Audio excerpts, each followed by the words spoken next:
So hello and welcome to part two of this year's Q&A. I'm going to say this year's because I seem to be doing one every year. So this is part two. There's one more to come. Thank you so much for everyone who's asked a question. Again, three lots of half an hour's worth of questions is just fantastic. So a big thank you. I do know that these aren't the most popular of videos amongst some people. I get much bigger numbers watching my on location stuff, but I really feel that these are a good form of interaction with like the real core viewers, the real core of my channel, and that's what I'm after really. I want to build up a good relationship with you guys. Now don't forget that at the end of next week or next episode, the third and final episode of the Q&A this year, I'm going to be giving away this Spyder 5 Express monitor calibrator, and I'm also going to be giving away this Photographing London FotoVue Guidebook. So that'll be at the end of the next one. And I want to go further than that when it comes to giving something back and having more interaction with people. And I'm going to do a separate video about it, but I will say a little bit now, a very small bit now. I've put in my community post that I want to do some free Zoom sessions on videography and making videos. So if you're just starting out in videography or vlogging, and you want to know the basics, or you want some help with editing or storytelling or filming with B-roll or anything like that, then get in touch with me, drop a comment below, or send an email to my email address, which I'll just pop down here for you, and I'm going to sort out some Zoom sessions, just sort of, we'll call them workshops, but they're more sort of Q&A, and we can all interact and sort of, I'll share my screen and what have you.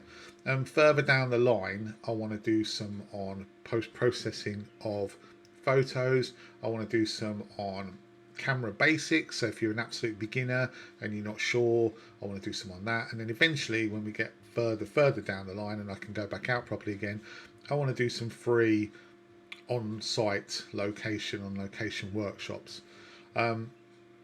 This is all in the future, but yeah, I really want to give something back, and all of these are going to be totally free. I'm not going to charge a penny for them. You guys have been really supportive to me over the years, good enough to watch my stuff and comment, and I feel like there's a lot of take in photography at the moment, and I want to give, so that's it. Anyway, I will do a proper video on that in the coming days, just to explain a few more bits and pieces, but that's what's coming up. But for now, let's get into the second part of the Q&A. So Steve Mozzie asks, how has being able to get out again affected your mental health? I certainly felt better after the shoot on Sunday. So Steve goes out, I know, and shoots trail runs, and very well indeed, I have to say, Steve.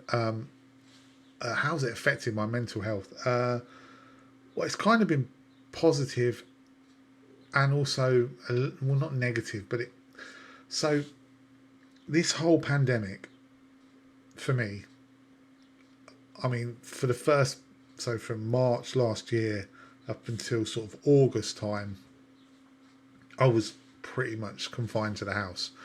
Didn't go to shops. I used to go for a drive, like a 10-minute drive once every sort of 3 weeks, just to get some fresh air. Towards the end of it, I did a couple of walks, like at 6 o'clock in the morning around a local field. But with things as they were, we had very little information on how it would affect my wife. So we were extremely careful, like as a family, extremely careful. And then it started to get out a little bit more, and then obviously we went back into another lockdown, and then it all went back. But for me, the last sort of, since March, it just feels like, really, even now, everything's on hold. My life's just sort of, I'm just sort of waiting to start living again. And I think it's really easy. There's a lot of people out there who would probably look at me and go, oh, you idiot, you should just get out and do stuff and live your life and don't worry about the virus. But you don't have the perspective on it that I have on it. So a lot of people's perspective of this virus is it isn't going to affect me. I might get a bit ill, but I'll be okay, and just carry on. And that's not where the way that I can look at it. I have to look at it from, this is really dangerous for my wife, and I can't afford to do anything stupid or risky to give it to her. So even though I've had both my jabs, she's had both her jabs. We've already talked about the effectiveness of the jabs on her, and you've just got to be careful. And so it's been great going out, and it has given me a lift. Like just being out in nature and just spending time in, doing the things you love does give you a lift. But it doesn't mean by any stretch of the imagination that this is normal life. Normal life is way off in the distance for me at the moment. So yeah, I kind of feel like during this whole period, I just feel like I'm just waiting really for my life to just start again, which is crazy, but that's just how it is. But yeah, getting out has made me feel better, but yeah, it's not been great. So Barry Partington's got a couple of questions. One is, I know you use Topaz denoise, but what are your thoughts on the other products, Sharpen and Gigapixel? Well, I use really pretty much Topaz denoise exclusively. I think Sharpen is, while it can rescue some images that are slightly out of focus or have got a little bit of camera shake, I think it's quite obvious. It's quite a harsh treatment that it puts on your images. So I think Sharpen's going to be an absolute last resort. I've taken a photo, like the last photo of my dead dog or whatever, and it's out of focus or it's a bit blurry. Can I bring it back? I can't ever get that photo again, and can I bring it back? But for if I've taken 15 shots of something and one of them is, I don't know, slightly blurry, I just think that the treatment it puts on it gives it a bit too much of an artificial sharpening for me. That may be because I've gone a bit haywire on the settings, but that's how I felt when I used it. And I find that denoise gives a much more natural, sort of softer sharpening, if that makes sense, a subtler sharpening. And as for Gigapixel, I know Gigapixel is supposedly I think it upscales your photos, doesn't it? Is that what it does? It gives them more resolution artificially. Again, I've never used it, so I can't comment on that, but yeah, I just don't know. And the second part of his question is, when and where will you be hitting the streets for some dedicated street photography? Well, when I can get out. When, no idea. Hopefully by the end of the year, maybe into next year sometime. Where? Obviously London is one of the places I want to go back to pretty much immediately as soon as I can. Cambridge is always a good place for me for street photography. I always like Cambridge. Those little sort of, it's got very interesting streets and little alleyways and things like that. So Cambridge, London. After that, I don't know, just wherever I can get out to, really. I do miss street photography a lot. I want to get back and do some street photography, but right now it's not possible. So there you go. Right, so I've got a question now from Keith Ratcliffe, and he says, have the recent restrictions improved your photography? Yes and no, I would say. They've certainly improved it in some areas. So for instance, I would imagine every landscape photographer has improved in woodland photography over the lockdown because a lot of us don't have vast expansive landscapes on our doorsteps, but nearly all of us have woodland somewhere close, and woodland's kind of the natural habitat to go to as a landscape photographer if you don't have these vast expanses of beautiful landscape around you. So I'd say my woodland photography woodland photography has improved out of sight over the lockdown. Obviously my bird photography in my gardens improved out of sight because I didn't do it before lockdown. So yeah, that's definitely improved as well. But landscape photography, I mean, I wouldn't even know what to do with a seascape right now. You put me in front of a seascape, I'm like, I don't know, I haven't got a clue which way up does the camera go. But yeah, landscape photography probably has I've struggled, and I've felt that I've struggled, and I felt that since I've, I would say I feel like I've possibly gone backwards a bit in landscape photography over the last year. So I haven't been happy with. I can't think of a landscape photography shot other than the tree I did the other week that I've been happy with in 2 years, 18 months since the pandemic. Whereas I can think of lots of woodland photography shots where I've actually really liked them, but that's because the curve, if you like, has gone right up like that, because I was, not very good at all pre-lockdown, and now pre-pandemic, and now because I've done it so much, I've come from a very low base, so I'm a lot happier. But yeah, landscape wise, I probably feel like I've dropped off a bit, and street wise, Jesus, no idea what that's going to be like when I get back. I probably just don't know. Probably won't even realise won't be able to work out exactly what I'm doing with the camera.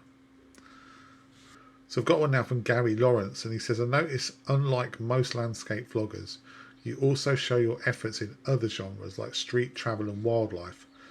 The survey on your website might discourage you from demonstrating your versatility, and then in brackets, and bravery. Would you like to comment on over specialisation?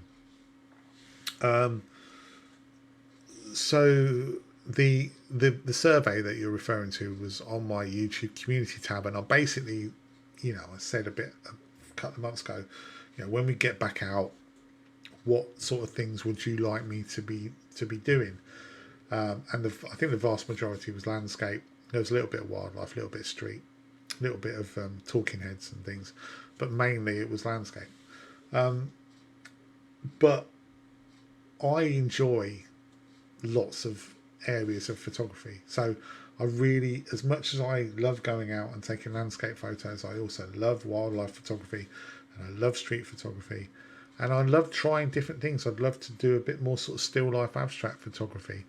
I'm not sure how interesting that is for video, but I still enjoy doing it. I've done a bit of sports photography in the past, and photographing my local cricket club, and I really enjoy doing that as well.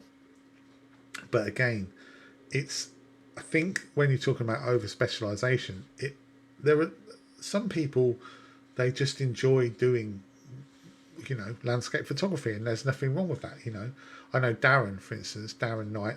I know he does wildlife as well, but I'm talking in terms of street photography. He tried it, he didn't like it, and there were some people who just try different genres and they just don't like it. So, and I think as well, when it comes to specifically, let's say vlogging or being on YouTube, landscape photography is an easy video. It's an easy video to make because the pace is slow and the subject matter doesn't move, and you can be you can either plan it out meticulously and get a good video, or do it off the cuff and get a good video, because the landscape doesn't go anywhere. So it's an easy genre to record, an easy genre to portray on video, and it's interesting. And if I go out to the Ogwen Valley isn't going anywhere, and you will watch me out of the Ogwen Valley and you will go, oh, I like the Ogwen Valley, that looks good, and you can go there and see exactly the same as I've done.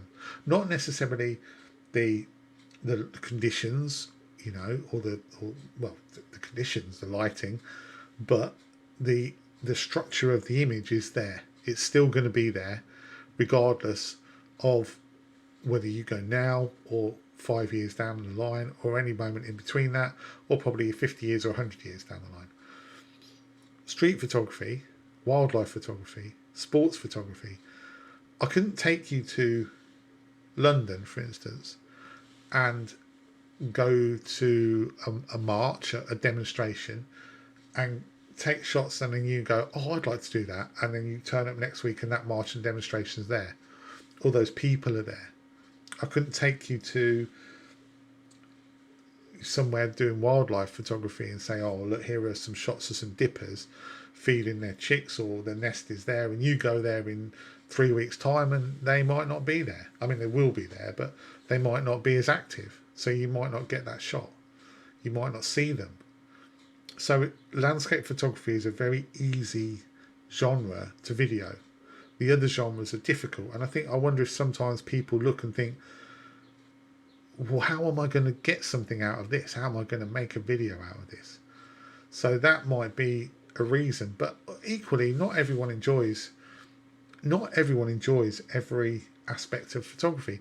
And also, there are people out there who probably don't want to share their failures. So they don't want to go, you know, when I first went to London, that was the very first time, that first video I did of street photography was the very first time that I went out ever and did street photography. Now that could have turned out to be an absolute disaster, and I still would have put it out. But I know a lot of people who would never do that because they don't want their image to be tarnished by a poor result. And that's fine. That's how people are. You know, a lot of people will bin landscape photography videos if they don't get the images that or images that they don't consider to be as good as what, you know, the standard they want to be at to show that they're a decent photographer. Whereas I'm much more in the my stomach's really rumbling, I'm sorry. I'm much more in the camp of none of us go out every week and get amazing shots, portfolio worthy images. So, you know, and I'll give it a go. You know, if you know, if someone says to me, I'll come out and, you know, try this out, I'll be all right then. I'll come out and try it out. And if it goes wrong, it goes wrong. That's just how it is. And I will video it. I've got no problem with that because I have no ego in terms of, you know, I've got no one I'm trying to impress. I'm not trying to sell anything. And I'm not worried if I don't get, you know, hundreds of new subscribers. So, but I understand why people don't. I understand why people stick to their specializations because that's what they enjoy. And some people don't like the feeling of having to be out of their comfort zone. Me personally, I think it improves you as a photographer and as a person to be pushed outside your comfort zone. But some people, they don't want to. So I can understand it. I hope that's answered your question quite fully. Justin Crane asks, my question for you would be, firstly, on a serious note, Kitkat or Curly Wurly? Well, definitely Kitkat. I mean, I like Curly Wurly, but it sticks. It sticks, doesn't it? You get that caramel. But not Kitkat Chunky. And also, do you know the best thing about Kitkats? I don't know if you think this as well, but it's when you get one of the sticks and it's just chocolate. That's like, wow. Oh my God. I've got, like, holy grail. Why don't Kitkat like release like Kitkat chocolate without the wafer? Just a thought. Anyway, secondly, now that locations are opening back up, what, if any, effect is the ability to travel having on your well-being? Well, we kind of talked about that before. It's nice to be out, but I have to be careful. And then, yeah, I still feel like I'm not out properly yet. And thirdly, now you are out and about, where do you feel your next areas of growth will be in photography terms? That's a really tough one. I guess the areas of growth will be dictated to by the style or the type of photography that I do the majority of in the coming months. So when we were in lockdown or when we were only allowed local, the biggest area of growth was woodland, as I spoke about. Now we're out and about, I'm trying to get to more landscape areas. So I guess the growth will be in my landscape photography, but then at some point we'll open up and I'll want to go and do some street photography. I think the genre of photography I enjoy the most when I'm actually out is street photography, without a doubt. So I really enjoy the interaction, even though it isn't interaction because you're not actually physically interacting with anyone. But I enjoy the people watching and the excitement of capturing that sort of decisive moment in street photography. And so if I could, I think if I could, I'd like to go out and do more of that. I can't right now, but then I kind of, it's really difficult because you've got photography and you've got videography. For me, I look at them, they go hand in hand. And the videography on a street photography video is much harder to do than the videography on a landscape photography video. So also because I haven't done it so much, I think the videography on a landscape photography video is second nature. I kind of know I've got to get an upshot of this, I've got to get a drone shot of this, I've got to get a reveal shot of this, I've got to get a pan shot of this, or whatever. You kind of know, you get to know it, and so it doesn't impact on your photography too much. And when you get home, it's more enjoyable to make the video and probably as enjoyable to process the images. Whereas with a street photography video, it's a bit more, at the moment for me, it's a bit more muddled. I sort of like I kind of film a lot and then hope that some of it comes off. But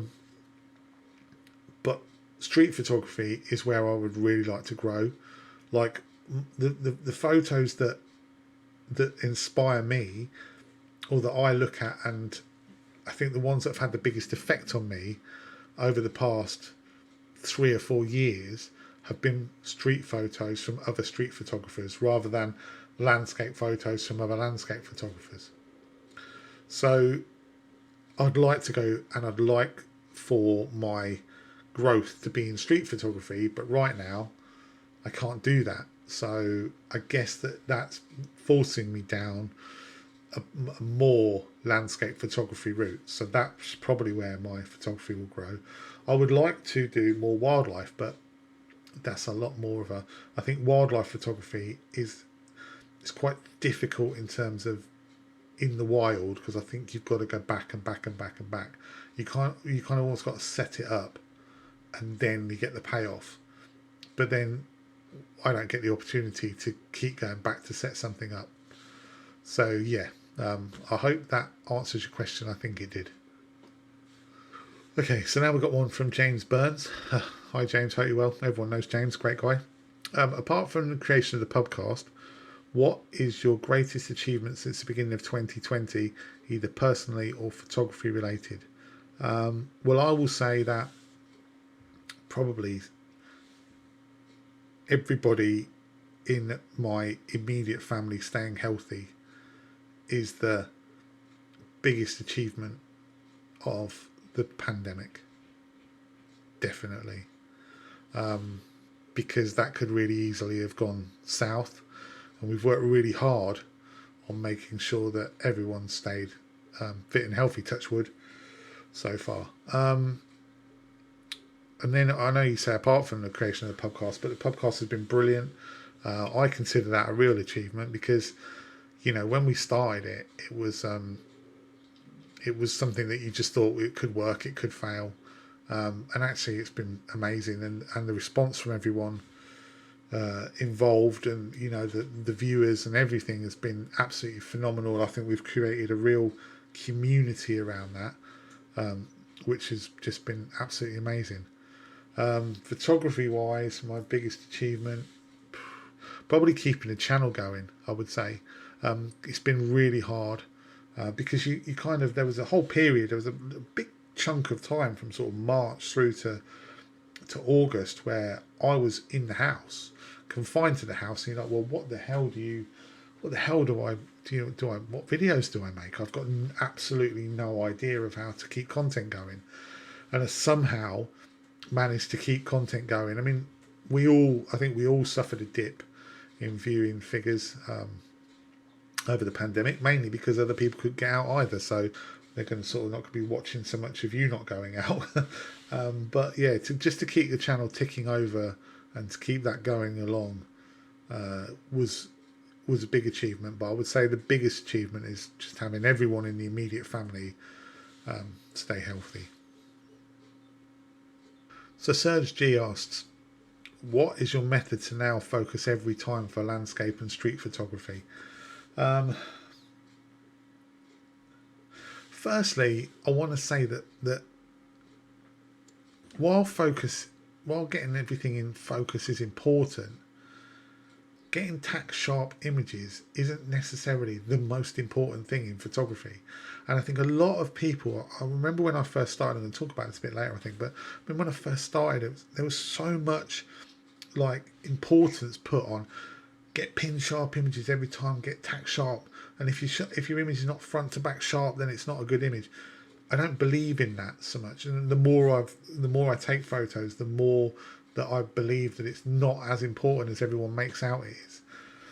It is important to get everything acceptably focused, but the composition is more important. The light is more important. The story you're telling in the image is more important. The emotion is more important in the image. Much more important than having everything tack sharp. If you've got a sterile, boring image that's sharp from front to back, it's going to have less impact than a really emotive image that's a little bit soft. So, of course, try to get the sharpness, but don't worry about it if it isn't as sharp as you're expecting. So, in terms of getting focus, for landscape it's different for street. So for landscape I'm using a single spot to focus with. I am focusing on probably my subject. So every image I take tends to have a focal point. So if your image has got a focal point,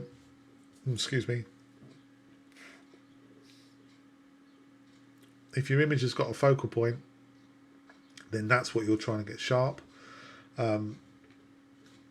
Make sure that you've got a reasonable, or a depth of field, an aperture that's giving you a depth of field that's adequate.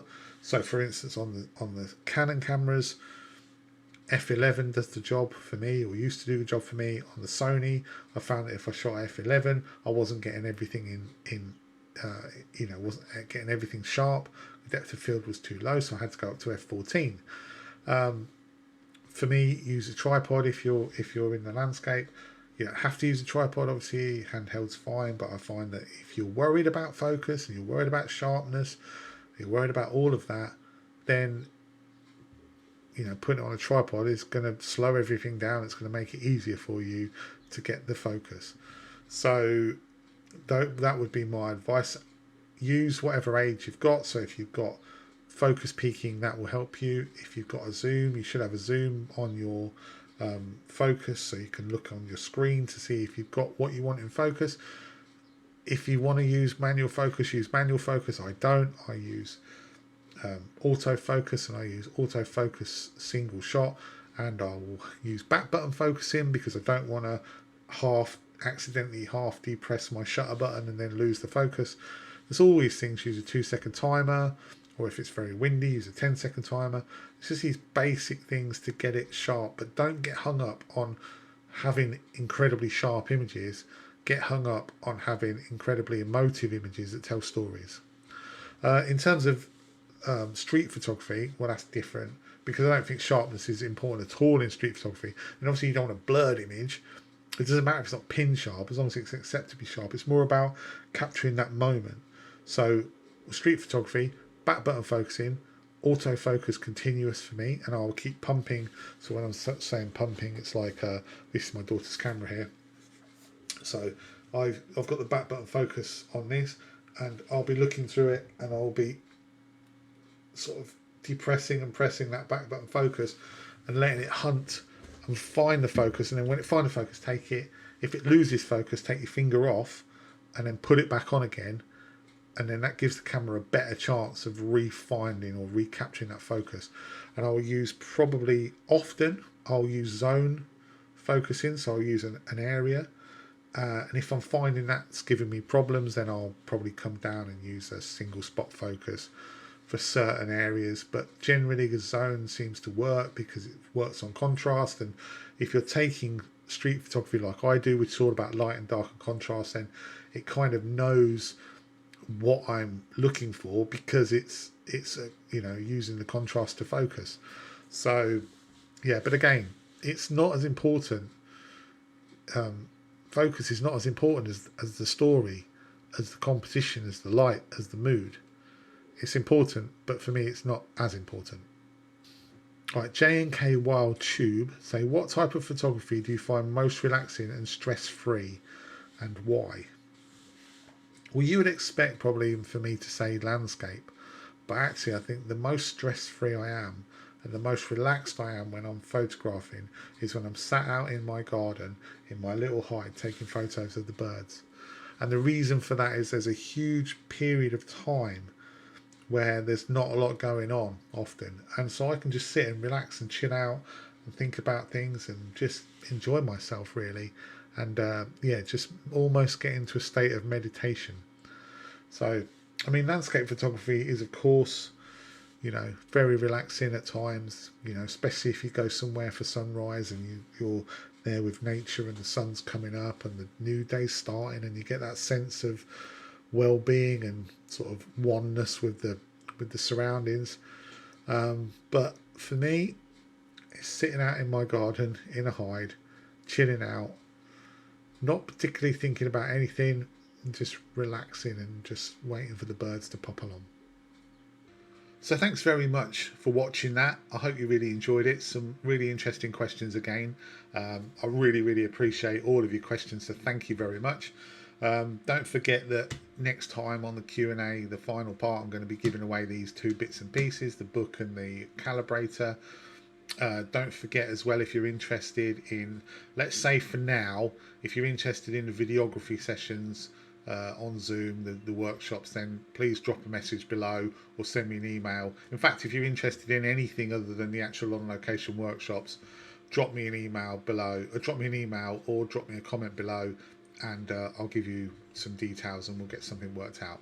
Anyway, thanks very much for watching, and I'll see you probably out and about next, and then after that I'll see you for the third and final part of the Q&A.